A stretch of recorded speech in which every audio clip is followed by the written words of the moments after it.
हजारों साल बाद भी रेलेवेंट है। पॉलीथीइज्म को समझने के लिए हमें उस समय को देखना होगा जब इंसान कुदरत के साथ हार्मनी में रहता था। धरती की रिदम्स, तूफानों का घहुस्सा, जीवन देने वाला सूरज, ये सिर्फ कुदरती चीजें नहीं थीं, बल्कि पावरफुल फोर्सेस थीं जिनका आदर और सम्मान किया जाता था। शुरुआती इंसानों ने इन फोर्सेस को पर्सनिफाई किया, उन्हें चेहरे, नाम और कहानियां दी। मौसमों का चक्र खेती की देवी डिमेटर और उसकी बेटी परसेफने के अंडरवर्ल्ड में जाने की कहानी बन गया। सूरज, जो जिंदगी के लिए जरूरी है, वो मिस्र के सूर्य देवता आरे में बदल गया, जो हर दिन अपने सोलर बोट में आसमान में सफर करते थे। समुद्र पर पोसाइडन, जो समुद्र के देवता थे, का राज था, जो अपने त्रिशूल से तूफान ला सकते थे। ये शुरुआती देवता दूर के अनजाने प्राणी नहीं थे, वो रोजमर्रा की जिंदगी से जुड़े हुए थे। उनकी शक्तियां हमारे अस्तित्व से जुड़ी हुई थीं। किसान अच्छी फसल के लिए फर्टिलिटी गॉड से प्रार्थना करते थे। नाविक सुरक्षित यात्रा के लिए समुद्र के देवताओं से मदद मांगते थे। जिंदगी का हर पहलू डिवाइन से जुड़ा हुआ था, जिससे इंसान और ब्रह्मांड के बीच एक गहरा कनेक्शन बनता था। पॉलीथीइज्म मोनोथीइस्टिक धर्मों से अलग है, जो एक ही सर्वशक्तिमान ईश्वर पर केंद्रित होते हैं। पॉलीथीइज्म में कई तरह की मान्यताएं और विश्वास होते हैं। जैसे कल्चर और सोसाइटी अलग अलग होते हैं, वैसे ही उनके देवी देवता और उनकी कहानियां भी अलग अलग होती हैं। उदाहरण के लिए, प्राचीन मिस्रवासियों ने सैकड़ों देवी देवताओं के साथ एक कॉम्प्लेक्स कॉस्मोलॉजी डेवलप की। उनके देवता विजडम, डेथ और आफ्टर लाइफ जैसे स्पेसिफिक कॉन्सेप्ट्स को एम्बॉडी करते थे। मिस्र के फिरौन को डिवाइन रूलर माना जाता था, जो होरुस देवता का जीवित रूप थे। प्राचीन ग्रीस में रिलेटेबल, यहां तक कि फ्लॉड देवताओं का पैंथियन था।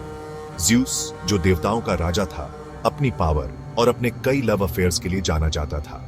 एथीना विजडम और स्ट्रेटेजिक वॉरफेयर को रिप्रेजेंट करती थी, जबकि एफ्रोडाइटी लव और ब्यूटी को एम्बॉडी करती थी। ये देवता इंसानों के साथ इंटरैक्ट करते थे, उनकी जिंदगी में दखल देते थे, उनकी मदद भी करते थे और उन्हें चुनौती भी देते थे।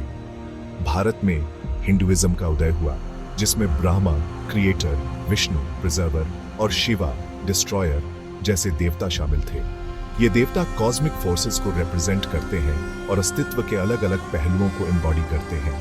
हिंदुइज्म में डेवस और डेविस का भी जिक्र है, जो जिंदगी के स्पेसिफिक एस्पेक्ट से जुड़े हुए लेसर देवता है।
बिलीफ्स को शेप करते हैं।